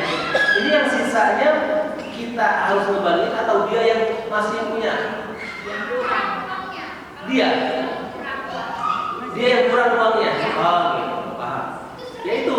Nah, jadi gini, etika juga bertanya, kalau bisa nanti pertanyaannya yang lebih ke kita, cari analogi. Bisa dipahami ya? Ini buat ketika kita dalam majelis itu paham tentang, kalau bisa orang tuh nggak tahu kalau kita yang mengalami. Nah, gitu. Bisa dipahami? Bisa ya? Kita rubah ini ya, karena takutnya merujuk kepada sombong, ria, atau bangga diri, ujub, atau buka aib. Jangan. Kita cari cara. Gimana Ustaz kalau misalnya ada orang yang berhutang? Itu ya, jangan kalau bisa, tapi nggak apa. Jadi gini Bu caranya. Ibu kalau misalkan udah mau mengikhlaskan, maka itu jadi nilai pahala sedekah buat ibu. Walaupun kurang 1.000, udah nggak apa-apa. Udah. Jadi yang namanya sedekah itu udah harus kita memberi. Orang ketika dia kesulitan mau bayar kekurangan, susah, nggak apa-apa. Gitu. Kita naik angkutan umum, ada orang misalkan cekcok sama apa namanya itu supirnya karena kembali, wah ya kecepatan itu ini nggak ada gitu sebagainya. Udah ya, udah mas. Maksudnya kita nggak perlu kita udah nanti saya yang bayarin. Enggak, sudah nggak apa-apa. Udah nggak apa-apa. Jadi gimana caranya kita itu bisa memberi, fokusnya memberi, bukan menerima. Gimana caranya? Karena beramal baik itu kan ya kita berbuat baik. Kalau kita disuruh milih antara satu, mohon maaf ya, kalau suruh pilih, kita pengen jadi yang terburuk atau terbaik? Jawab yang kompak. Pengen jadi orang yang mendapat predikat terburuk atau terbaik? Maka kita harus fokusnya berbuat baik, terus yang ada baiknya, jangan yang buruknya. Kenapa? Nanti insya Allah kita akan mencapai predikat yang terbaik. Tapi kalau kita pengen sesekali berbuat buruk, ada orang yang berbuat buruk sama kita balas buruk lagi, maka kita sama-sama buruk. Nah, tadi kekurangan orang, kalau kita mau mengikhlaskan, ya sudah. Nggak perlu kita ingat-ingat, nggak perlu kita ungkit-ungkit, nggak perlu kita bahas atau kita singgung orangnya. Kemarin kurang, masa datang lagi ke sini? Nggak usah. Kita selama kita bisa memberi, berikan saja. Gimana keluarga sehat? Ungkap, jangan sampai kita ungkit yang dulu. Maaf ya, yang kemarin itu dulu masih kurang. Gimana? Anak-anaknya sehat semua. Alihkan pembicaraan. Seolah itu nggak pernah terjadi sama kita. Ini mau beli apa lagi sekarang? Aduh, ini kurang nih, kurang lagi kan? Kurang apa? Ambil. Nih, kalau bisa ketika dia beli, kita lebihkan. Mie instannya kita bawa ini. Wah, udah.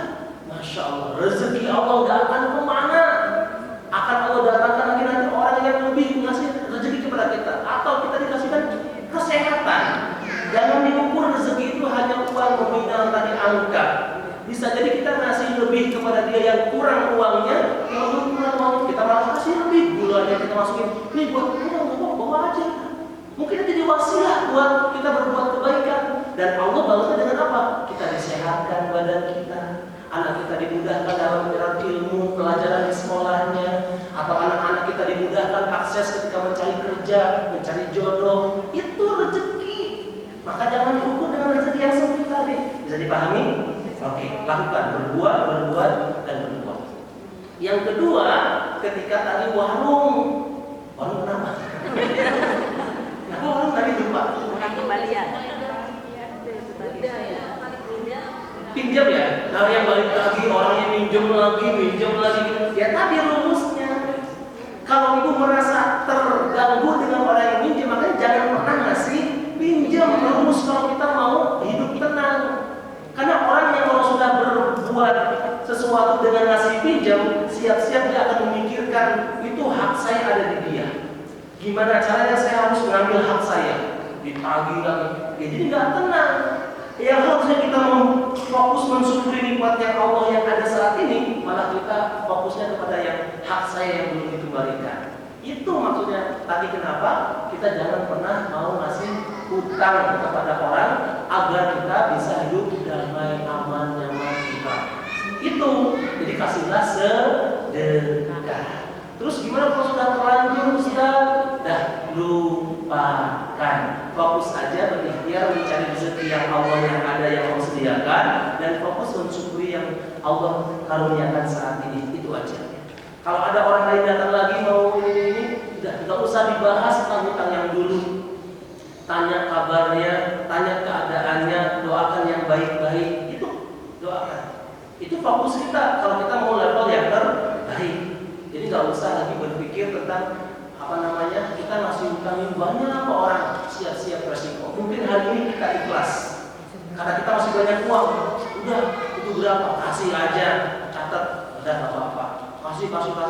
Ketika kita nanti Allah uji dengan kurang ekonomi, disitulah keikhlasan kita gugur. Wah, punya hutang langsung ditagih-tagih. Sibuk dia kerja. Itulah ujian keikhlasan itu bukan hari ini, tapi 10, 20, 30 tahun yang akan datang. Bahkan sampai anak cucu kita juga bisa dapat. Alhamdulillah. Maka dari itu fokuslah sedekah saja. Dan yang dulu hutang dari orang, ya ikhlaskan dengan cara lupakan. Begitu. Ada lagi tadi siapa? Masya Allah, luar biasa. Mana tadi? Iya, ini yang dikasih mic dulu. Izin bertanya Pak Ustaz. Assalamualaikum warahmatullahi wabarakatuh. Waalaikumsalam. Semoga Pak Ustaz sehat selalu, berlimpah rezekinya, dan kita semua dijaga rezeki sehat selalu. Izin bertanya Pak Ustaz. Satu, ketika kita mau memasak buat suami, tetapi suami mengajak kita makan di luar. Satu. Dua, seandainya kita mengetahui aib tentang orang lain, tapi kita tidak mau menyampaikannya. Nah, aib itu tentang suami orang lain.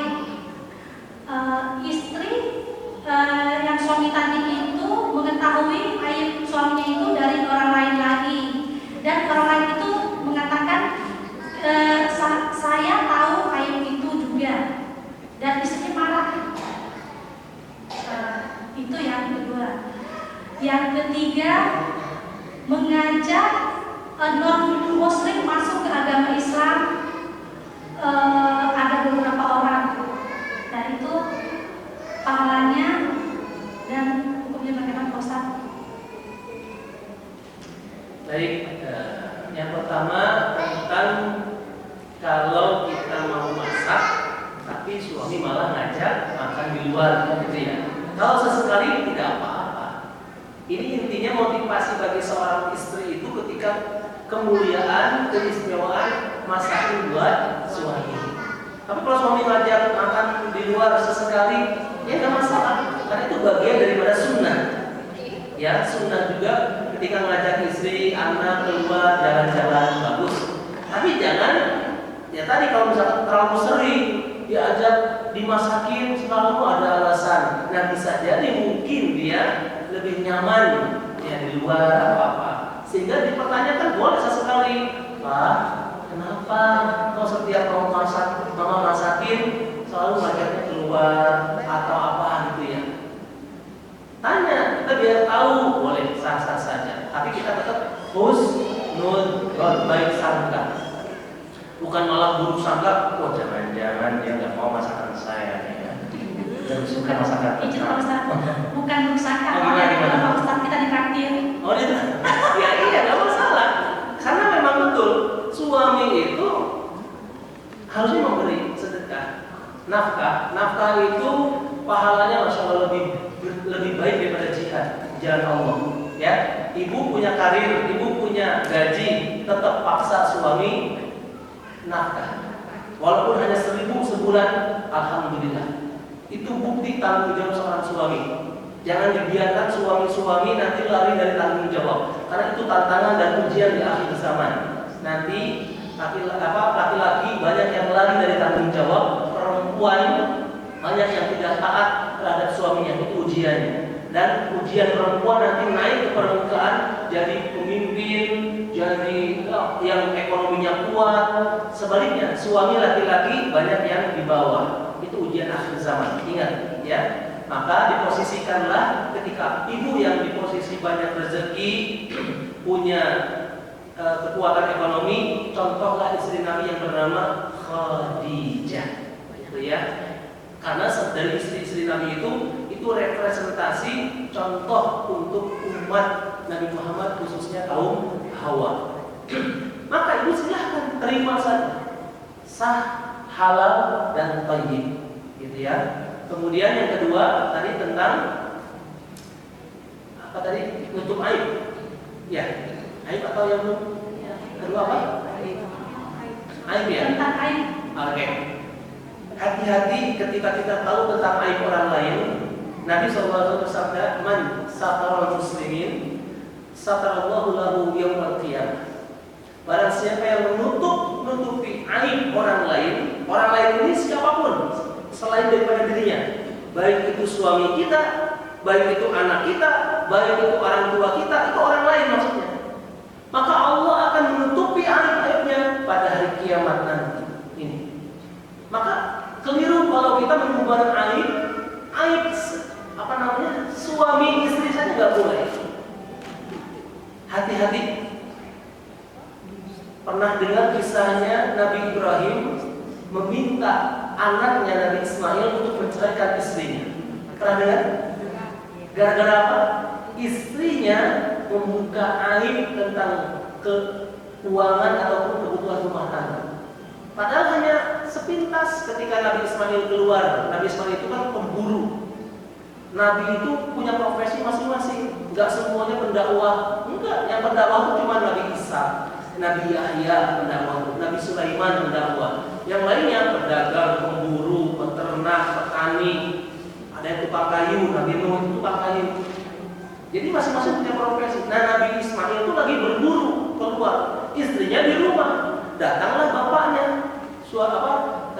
Nabi Ibrahim, silaturahim. Ketika datang tuh, assalamualaikum nak, menantunya yang nyambut, ayah. Cuma nanya, gimana keadaan kalian? Masya Allah, itu kan ujian. Suami istri itu harus nutup-nutupin, suami pun nutup-nutupin keadaan rumah tangga. Kata istrinya dengan polosnya, ya kami seperti ini yang ayah lihat, karena beliau hanya nyuguhin air putih aja ke ayah perempuan. Kami tidak punya apa-apa, kami itu suka kekurangan. Itu tuh dengan polosnya Nabi Ismail hanya mendengarkan saja. Enggak lama Ismail datang dari hasil berburu gitu ya. Masya Allah ayah, cium tangan, dipeluk dan sebagainya. Enggak lama nasihatnya Nabi Ibrahim apa? Sambil megang pundak anaknya. Udah cepu tuh Nabi Ibrahim. Nah, pintu rumahmu rapuh. Segera kau ganti. Itu nasihatnya. Nabi Ismail langsung terenyuh. Ya Allah. Cium tangan, ayahnya berangkat pulang. Enggak. Kenapa? Iya ada apa? Enggak. Tunduk malu saja. Berangkat ayahnya sudah jauh. Itu istrinya enggak tahu apa-apa. Langsung ketika ayahnya sudah udah menjauh gitu ya. Nabi Ismail menatap istrinya. Ada apa dengan kalian? Apa yang kalian bicarakan?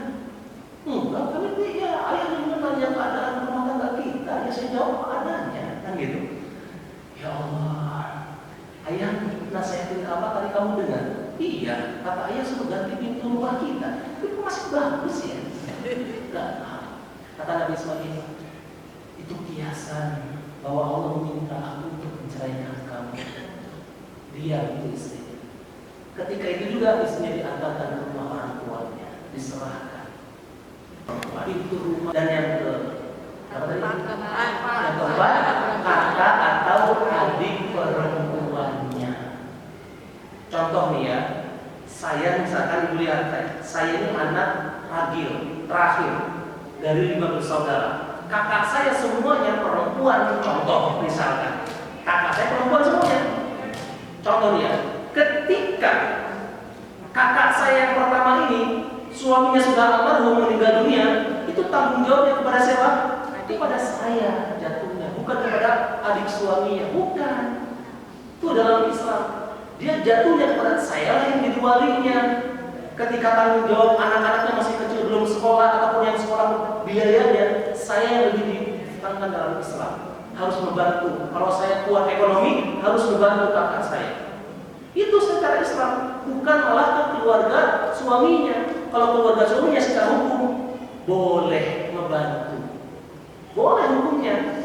Tapi kalau secara syariat jatuhnya tanggung jawab kepada saya yang menjadi satu ikatan darah. Bahkan ketika kakaknya mau nikah lagi, saya yang menjadi wali ketika orang tua sudah tidak ada. Itu secara Islam. Tuh ya. Maka lihatlah, pandang tatap suami ibu, jadi ladang pahala. Siapa tahu itu jalan surgamu.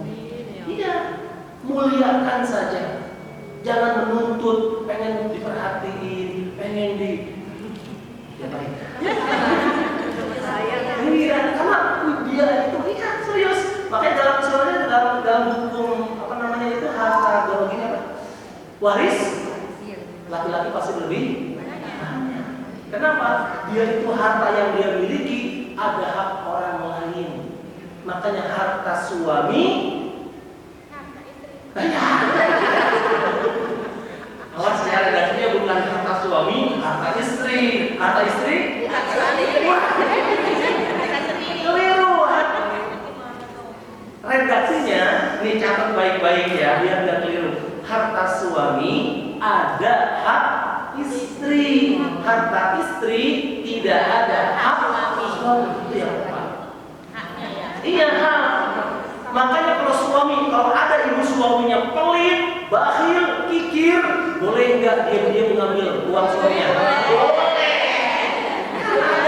Serem banget. Boleh. Nah ini kisahnya tuh Hindun. Kisahnya Hindun itu ngadu sama Nabi, ya Nabi. Sesungguhnya Abu Sofyan suami saya itu bakhil, pelit. Saya susah kekurangan buat anak-anak saya sehari-hari. Bolehkah saya ngambil diam-diam harta suami saya? Kata Nabi, ambillah, boleh. Karena ada hak kalian wahai para istri. Tapi kalau istri punya gaji sendiri, punya pemasukan sendiri, itu gak ada hak buat suami kecuali kalau istrinya ngasih, itu pahala sedekah. Kayak gitu. Halo? Kayaknya seneng banget. Ustaz, mau nanya, kalau tadi masalah kalau perempuan itu janda, itu tanggung jawabnya ke arah keluarga kandung suami ini atau suaminya dulu? Tanggung jawabnya, ini perempuan, ekonominya lah kurang ya, itu tanggung jawabnya di jalur istri si perempuannya atau di jalur suaminya? Jalur istrinya tadi, saya kan contoh saya tadi. Iya. Perempuan itu fitnahnya luar biasa. Dia status janda itu fitnah ujiannya luar biasa. Hati-hati. Makanya ketika status janda dia menyandang karena suaminya meninggalkah atau kalau suaminya masih hidup, masih tanggung jawab untuk anak terutama. Ini jatuhnya ke adik atau kakak laki-lakinya. Secara kandung. Secara ekonomi itu lebih dikuatkan ke adik yang secara ikatan darah. Tapi dari pihak suaminya, kalau mau bantu secara hukum Islam boleh, bukan wajib. Tapi lebih wajib ke yang tadi. Makanya kan ikatan pernikahan itu dalam Islam bukan ikatan seutuhnya, bukan. Tapi nikah itu kata para ulama itu adalah milkul manfaat, bukan milkul mutlak. Memiliki secara mutlak keseluruhannya, bukan, tapi diambil manfaatnya. Itu saling memberikan manfaat, suami ngasih manfaat, istri ngasih manfaat, entah dari sisi ekonomi, entah perasaan, ilmu, peringatan dan sebagainya. Itu makanya, halo.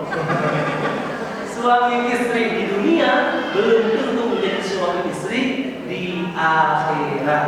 Bisa jadi beda. Bagus. Kalau bisa jadi suami istri dunia akhirat, maka ibu masuk kategori pasangan yang dipanggil di surat Az-Zukhruf ayat ke-70. Cuma itu satu-satunya ayat yang menyeru tentang masuklah kalian ke dalam surga kata Allah dengan pasangan kalian secara gembira. Az-Zukhruf ayat 70. Udkhulul jannah antum wa azwajukum tukhbarun. Cuma itu. Karena memang bukan rumusnya. Oh, suami istri dunia pasti di akhirat rumus. Enggak. Kalau memang itu jadi rumus, bagaimana nasibnya suami istrinya? Apa istrinya? Siapa itu? Nabi Nuh. Istrinya Nabi Lut gimana? Bahkan ada yang sebaliknya, istrinya yang solihah, suaminya yang malah bejat. Siapa? Fir'aun. Istrinya solihah yang bernama Asiyah. Gimana? Mereka nggak berbuat. Makanya suami istri dunia itu masing-masing untuk mengingatkan. Seolah-olah itu begini nih, kalau ada orang tua ayah yang ketika menikahkan dengan laki-laki yang dipilihnya, seolah-olah itu ngomong kayak gini dalam ijab kabul. Wahai engkau laki-laki, saya titip anak saya, tolong bimbing dia dengan akhlaknya yang demikian luar biasa. Saya pun nggak sanggup. Misalkan, tolong jaga. Sampaikan dia ke dalam surganya Allah biar kita bisa menemui bareng-bareng. Itu seolah-olah bukan diserahkan, silakan kamu di apa-apain kek. Iya, enggak seperti itu. Udah selesai aja. Seorang ayah yang tahu ilmunya, dia akan khawatir kalau dia masih punya anak kandung perempuan yang belum menikah. Khawatir. Kenapa? Karena tanggung jawabnya masih ada dalam dirinya. Kalau sudah diserahkan, selesai tanggung jawab. Itu wanita. Dan wanita nggak dimintai tanggung jawab. Kenapa? Bahkan dikatakan dalam sebuah riwayat, jika ada seorang wanita meninggal dunia, dia itu nggak akan dihisab terlebih dahulu sebelum suaminya itu yang dihisab. Kalau suami sudah mengatakan saya ridho dia telah menjadi istri saya di dunia, maka selesai urusan, baru pintu surga dibuka. Kalau suami juga ridho, jangan harap bisa masuk surga. Begitu. Ya, kejar ini semua. Kalau bercerai nih ya, bercerai. Oh, itu pada oke lah. Terus si suaminya tidak menafkahi anak-anaknya itu hukumnya apa ya? Oh, dia nanti dia tanggung jawab terhadap Allah. Ada hadisnya nggak? Ada, ancamannya berat. Makanya kan tadi ujian di akhir zaman laki-laki itu lari dari tanggung jawab. Wanita ujiannya adalah mereka tidak taat. Itu beda kadarnya. Nah, kalau ada laki-laki dia lari dari tanggung jawab ketika dia berpisah dengan istrinya dan dia punya anak kandung, ini yang lebih ini anak kandung ya. Kalau anak tiri itu boleh, mau ngasih mau enggak. Tapi kalau anak kandung itu jadi tanggungan dia. Walaupun secara hukum pernikahan dia sudah tidak halal, tapi kewajiban dia menafkahi anak masih tetap ada. Itu bedanya. Maka kalau dia lari dari tanggung jawab, urusan dia dengan Allah. Suami istrinya terlunta-lunta ini udah terlunta-luntanya istrinya ketika dia mempelai anaknya, memelihara anaknya, itu pahala buat dirinya. Gak usah diungkit-ungkit, dia laki-laki gak tanggung jawab, gak boleh. Tahan, sabar. Allah lebih tahu urusan hamba-hambanya. Dikasih ujian sesuai takarannya masing-masing. Itulah Islam. Iya. Jadi nggak boleh kita ketika sudah selesai nikah, udah enggak, bahkan ngambil mahar saja udah nggak boleh. Laki-laki nikahin wanita ngasih mahar 1 miliar, diambil lagi nggak boleh. Itu harta yang buruk. Boleh ditagih nggak? Ya? Nggak boleh ditagih lagi. Nggak bisa. Ini yang dibolehkan ketika belum disentuh. Kita tadi kalau itu maharnya yang kemarin itu diambil. Itu haknya udah wanita, nggak boleh. Tapi Jadi kalau gini, dipakai secara ya? bersama ada kebutuhan bersama nggak jadi masalah nggak jadi sekarang. Harus mikir lagi tuh. Bu, beda antara mahar dengan nafkah ya. Mahar itu ketika dalam tanggungan kehalalan, yang tadinya haram jadi halal. Ingat nikah itu rukunnya ada 5. Ya, 1 mempelai wanita, 2 orang saksi laki-laki, 3 wali perempuan, 3 Mahar ya. mahar, 4 ijab kabul. Tuh resepsi nggak ada, ya kan? Bukan rukun.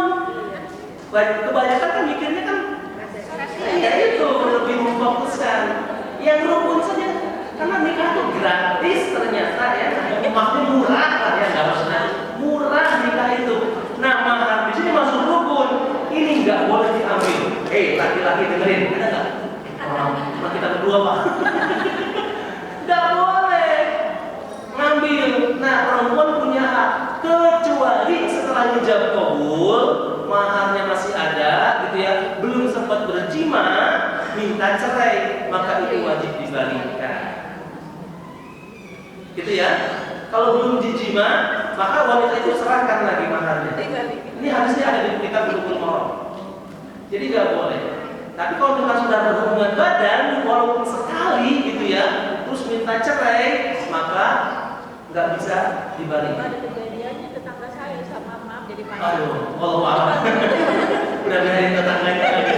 Iya, nggak apa-apa. Nanti biar kita lanjutkan. Tapi Ustaz, maaf ini suaminya tentara, karena tadi istrinya ini mungkin karena dijodoh apa gimana, pengantin tuh dia kabur Ustaz, sampai sekarang dia udah bisa. Makanya nggak boleh. Dia dibalikan itu ininya, maharnya. Harus dibalikan. Harus dibalikan. Kalau belum sempat disentuh, pokoknya dibalikan. Ustaz, mahar nih Ustaz. Jadi kalau misalnya maharnya kan diambil lagi nih sama suami. Terus dia membalikin lagi ke kita maharnya itu boleh? Udah berjima udah? Udah lah. Oh, ya. Secara hak itu hak ibu, titik. Maka kalau dia mengambil dan kembaliin lagi urusannya dengan Allah, maka dia termasuk perbuatan zalim. Berarti nggak ada kewajiban kita. Nagih nggak ada, harus secara rela kembalikan. Itu udah hak seorang istri wanita. Mohon maaf, itu secara hukum Islam, ya. Jadi bukan soal udah nggak sevisi dan seprinsip lagi balikin sini, bukan. Ya sudah. Bahkan mohon maaf ya, kalau ada seorang wanita dia talak diceraikan oleh laki-laki, dia bukan hanya ditinggalkan sendiri, dikasih 3 hadiah loh. 1, hadiah mut'ah. Ya, nafkah mut'ah dikasih. 2, nafkah hadiah. Dia hadiah itu buat menghibur. Walaupun dia orang kaya, dikasih. Itu ada. Dan yang ketiga tentang hak kayak papan, sandang, pangan. Itu harus dikasih. Mohon maaf. Jadi cerai itu bukan meninggalkan begitu saja. Nah inilah laki-laki banyak yang meninggalkan tanggung jawab. Saya bilang apa tujuannya itu. Bahkan banyaknya nanti banyak yang mintanya apa ketika dalam bercerai. Silakan bawa aja yang ngurus. Hati-hati. Ini cara setan itu menguji. Senang dia. Laki-laki, kamu ada, kamu yang minta kan, kamu yang ngurus anak pengadilan. Hati-hati, nggak boleh. Bu jangan mau. Harus laki-laki yang bertanggung jawab. Karena laki-laki itu adalah menikahkan, bukan dinikahkan. Paham? Subjek dia itu. Maka dia itu menceraikan, bukan diceraikan. Dan ujiannya nanti perempuan menceraikan laki suaminya, itu ujian buat itu. Hati-hati. Ya, makanya baik-baik kata Nabi dalam sebuah hadis riwayat Bukhari Muslim, salah satu golongan yang akan dapat naungan Allah di padang mahsyar nanti ada 7. Salah satunya adalah rajulani ahabba fillahi ijtama'a alaihi wa tafarraqa alaihi. 2 orang yang menjalin hubungan cinta karena Allah dan ketika berpisah pun cerai karena Allah. Makanya ada syariatnya, dan cerai itu dikatakan oleh para ulama ibadah. Cerai itu ibadah. Nikah itu ibadah, cerai itu ibadah. Nikah itu ibadah ada caranya, biar gak zina. Cerai itu ibadah, ada syaratnya, ada caranya, langkah-langkahnya. Gimana caranya untuk meniatkan karena Allah. Makanya hukum nikah itu landasannya sunnah, gak wajib. Sunnah an-nikah sunnati, kata Nabi. Nikah itu adalah sunnahku. Faman rogiba an sunnati falaysa minni. Tapi siapa yang benci terhadap sunnahku, dia bukan termasuk golonganku, kata Nabi. Maka tetap kita harus nikah. Tapi hukum cerai itu boleh mubah, tapi dibenci oleh Allah. Seperti itu. Ya, makanya sikapi segala sesuatu niatkan karena Allah, bukan karena atas dasar perasaan, hawa nafsu, ego dan sebagainya. Luar biasa. Baik, insya Allah kita akan ketemu lagi di bulan bulan yang akan datang, mudah-mudahan kita semuanya sehat walafiat. Terus ajak teman, kolega, saudara, tetangga untuk bisa duduk di majelis ilmu, karena itu bukan sebatas kita mendapatkan ilmu saja, tapi juga rahmat Allah akan turun kepada kita. Apa itu rahmat Allah? Entah ada yang Allah bukakan pintu hidayah baginya, entah ada yang Allah ampuni dosa-dosanya, entah ada yang Allah mudahkan urusannya, entah ada yang Allah mudahkan urusan keluarganya dan sebagainya. Itulah rahmat Allah. Makanya ayo ajak saudara-saudara kita untuk duduk bersama di taman surganya Allah Subhanahu wa taala, dan juga kita berdoa mudah-mudahan kita bisa duduk bersama kembali, reuni kembali, ketemu di surganya Allah Subhanahu wa taala. Al-Fatihah. A'udzu billahi minasy syaithanir rajim. Bismillahirrahmanirrahim. Alhamdulillahi rabbil alamin. Ar-Rahmanir Rahim. Maliki yaumiddin. Iyyaka na'budu wa iyyaka nasta'in. Ihdinas siratal mustaqim. Siratal ladzina an'amta 'alaihim ghairil maghdubi 'alaihim waladdallin. Mari kita akhiri dengan membaca kalimat hamdalah dan doa tafatul majlis. Alhamdulillahirabbil alamin. Subhanakallahumma wa bihamdika asyhadu an la ilaha illa anta